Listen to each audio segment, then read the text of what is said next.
자, 매주 목요일 이 시간 찾아오는 경제본부. 이 시간 전 너무 좋습니다. 들으면 들을수록 빠져드는 경제 스토리텔러. KBS 보도본부의 서영민 기자 와 있습니다. 어서 오세요. 안녕하세요. 야, 이거 파란 블루 마스크와 저 머플러가 패셔니스타예요. 자, 네. 근데 주제는 네. 주제가 좀 어두워요. 이걸 구하려고 화물차들이 줄지어 서 있다. 이런 날이 올지 누가 알았겠어요. 그러게요. 전 요소수가 뭐지? 네. 뉴스 보고 깜짝 놀랐는데 네. 요소수 품절 사태 어느 정도 상황입니까? 지금 익숙하지도 않아요, 사실은. 네. 디젤차 타시던 분 아니면 그것도 최근 5년에 타시던 분 아니면 왜냐하면요. 일반인들은 요소수하고 5년 전만 해도 관계가 없었습니다. 그러니까 디젤차도 굳이 요소수를 넣는 차는 잘 없었거든요. 네. 승용차는 화물차만 관계가 있지. 예. 근데 그 환경 문제, 이 요소수가 디젤 매연가스에 나오는 안 좋은 물질들을 뭐 물과 다른 물질들로 바꿔주는 역할을 희석을 시켜준다. 네, 매연 저감을 해주는 장치이기 네네. 때문에 이게 유로6라는 유럽의 환경 규제 이후 차들이 의무 장착해야 되는 거기 때문에 그럼 디젤 경유차도 네. 5년 이 전 내로는 것은 네. 요소수를 넣는 거군요. 그러니까 5년 이전에 생산됐더라면 소급 적용을 안 받는 차도 일부 있습니다. 네네. 소급 적용을 받는 차도 있고요. 네. 그래서 이게 사실은 우리하고는 관계가 없는 얘기였고 이게 뭐 아주 뭐 희귀 자원도 아니에요. 네네. 뭐 1리터에 700원, 600원 하던 거거든요. 네네. 물보다 싸던 거거든요. 네. 이게 뭐 사회 전반을 멈춘다. 예. 상상 못할 일이 지금 일어날지도 모른다고 다들 걱정하고 있습니다. 이게 지금 가격이 중고나라 같은 데 가보면 10배. 말이 10배지 어떤 광범위하게 쓰이는 물질이 10배 가격이 된다. 네. 상상하기 어려운 상상할 상황. 수 없죠. 네. 그래서 정부가 나서서 매점 매석하면 뭐 잡아넣겠다. 네네. 벌금 물리겠다. 이러는 상황까지 왔고. 불공정 거래가 되는 네. 거죠. 가장 그 무서운 상황은 택배 차량들이 멈춘다면 어떻게 되냐. 대부분 트럭이지 않습니까? 네. 왜냐하면 이 요소수 들어가는 차들은 요소수가 없으면은 멈추게 설계가 되어 있습니다. 그 기계적으로 멈춰야 되는 건 아닌데 네. 환경적으로 멈추게 설계를 세팅이 그렇게 돼 있거든요. 그래서 이게 멈춰야 되는데 그럼 택배차가 멈춘다?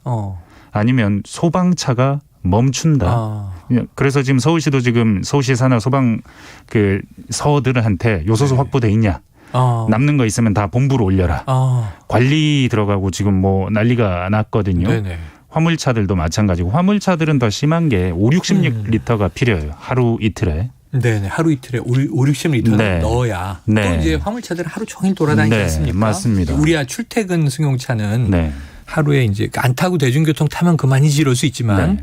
그분들은 이게 생업이란 말이죠. 오늘 티몬에 직구, 핫딜 떠가지고 네. 검색어 1위가 순간적으로 1위가 됐었다고 그러더라고요. 그런 정도군요. 네. 자, 말씀하신 대로 대란이라는 표현이 전혀 이상하지 않을 정도로 자, 품귀 현상이 일어났고 정부는 이제 매점 매석을 엄단한다 이런 얘기까지 나왔는데 네. 한 가지 궁금한 건요. 얘기를 듣다 보니까 이 평소에 그렇게 귀하게 여겨지지 않던 건데 네. 그러니까 요소수는 우리나라에선 안 나요. 그러니까 요소수가 무엇이냐. 네네. 석탄에서 납니다. 석탄에서 우리가 쓰는 요소수는 석탄을 추출해서 네. 나오는 거고요. 네. 거의 대부분 중국에서 옵니다. 그렇다고 그러더라고요. 저희 회사 박대기 기자라고 유명하죠. 셀럽인 기자가 있는데 웨이팅 박. 네. 그분께서 정리해 주신 거 보니까 네. 작년 기준으로 차량용 요소수가 한 80% 후반대가 중국에서 왔고 네네. 올해는 9월까지 97%가 중국에서 왔다. 거의 다네요. 네. 네. 차량용의 경우에는. 그리고 차량용이 가장 순도가 높답니다. 가장 좋은 요소수예요. 네네. 그래서 다른 산업용 요소수를 여기에 쓸 수 있을까? 지금 정부가 그걸 쓸 수 있는지를 한번 살펴보고 있는데 그것도 지금 확실한지 안 한지 알 수가 없는 상황. 정제가 잘 돼야 되는군요. 네네. 그래서 뭐 지금 상황은 이게 중국이 아닌 다른 곳에서 구할 수 있나? 네. 러시아에서는 1월에 구할 수 있다고 그러고. 1월에는 네. 2달 기다려야 되네요. 중국을 쳐다봐야 하는 상황인 겁니다. 중국이 좀 규제를 풀어주면 왜냐하면 지금 중국이 그 석탄에서 나오는 요소수 딱 들으면 아시겠지만 석탄 하면 저번에 얘기했던 전력난. 네. 전력난 때문에 중국이 지금 공장이 멈춰서는 상황이라 외국의 수출을 금지하는 바람에 이런 일이 일어난 거거든요. 그러니까 이게 무슨 나비 효과 같아요. 우리나라에 화물차가 다 멈춘다. 물류 대란이 일어난다. 왜? 요소수가 없다. 그거 어디 있어? 중국에 있는데 규제가 들어갔어. 중국은 왜 규제해?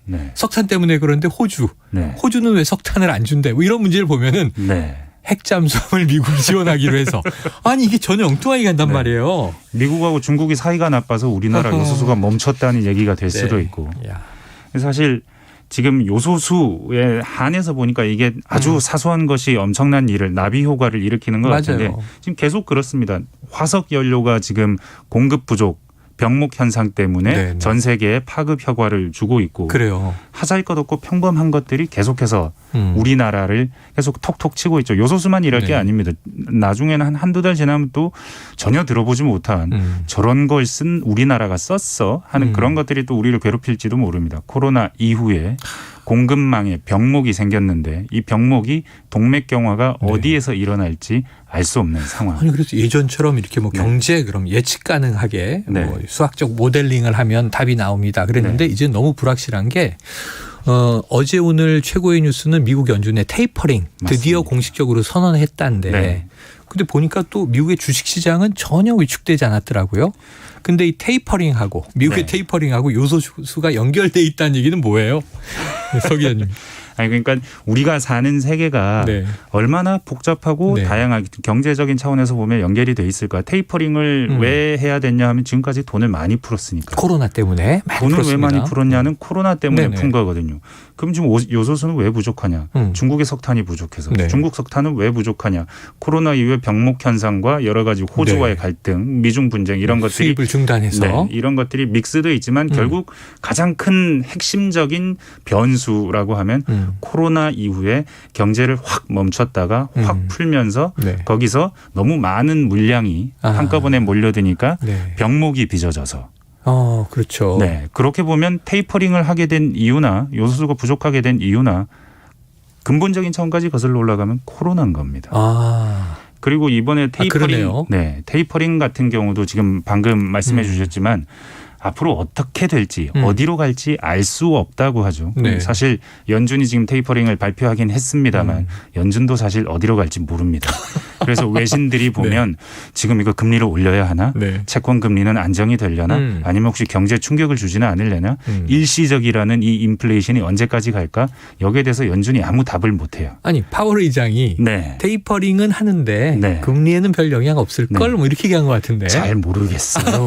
라는 말을 할 수는 없으니까요. 그래서 뭐 이코노미스트나 월스트리트 저널이나 블룸버그나 다 하는 말이 그거예요. 테이퍼링을 한 8개월 한다고 그러죠. 그동안 시간을 벌었다. 무슨 일이 일어나는지 볼 시간을 벌었다. 지켜보자. 그때 이 6개월, 8개월 지나고 난 뒤에 상황이 어떻게 되느냐를 한번 보자. 그만큼 예측 불가능하다는 거고 요소수가 이렇게 부족하게 될지 저희가 사실 한 달 전에 알았습니까? 일주일 전에 나온 뉴스가 이렇게 커지는 거거든요. 지금 서 기자님 얘기를 들으면 참 이게 무서운 세상이에요. 백신 같은 것도 과거에는 뭐 3년, 10년 이렇게 이제 임상 실험을 해야 되는데 워낙 다급하니까 최소한의 임상 실험을 거치고 바로 투입하는 거잖아요. 그러면서 이 의학자들 이야기는 어쨌든 부작용보다는 이 백신으로 얻는 면역 효과의 이득이 크다. 경제적인 얘기를 계속 했던 기억이 나는데. 사실 저 그 말씀하시니까 개인적으로는 저는 백신을 맞았죠. 가장 먼저 맞았고 자녀 백신 맞고 가장 먼저 주변에서는 완료한 편인데도 저희 아이들에게 백신을 맞춰야 되나? 지금 이제 초등학생이 점점 낮아지고 있죠, 연령이. 거기에 대해서는 저는 판단을 좀 보수적으로 내릴 수밖에 없게 되는 것 같아요. 모르겠어서. 정말. 근데 지금 이 경제는 실물 경제에다가 그냥 투입해보고 적용해보고 지켜보자 어떻게 되는지 답은 모르지만 요소수 같은 경우는 지금 이제 실험 아닙니까? 우리나라가 지금 대책회의를 하고 있는데 대책회의를 이미 어제 그제 했고 그리고 뭐 앞으로 뭐 매점매석 단속을 한다고 하지만 공급을 어디서 할 것이냐. 그게 문제죠. 답이 없어요. 지금. 사실은 중국이 조금 풀어주기를 바라야 하고 그래서 외교 채널을 가동한다 그러거든요. 외교 채널 가동한다. 경제를 위해서 외교 채널을 가동한다는데 이렇게 중국이 우리에게 필요한데 미국이 원한다고 해서 우리가 중국과 지금 당장 멀어질 수 있을까 이런 생각도 들고요. 정말 화물차가 좀 멈추는 상황이 올 거로 보십니까? 어떻게 예상하세요?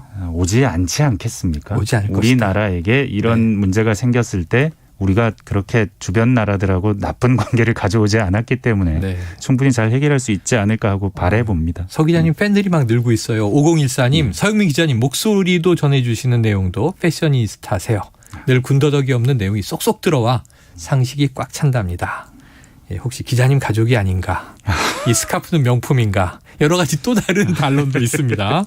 자, 여기 5014님을 비롯해서 3549, 5823, 1126, 4426, 1002님께 이 홈런을 부르는 축하를 드리고요.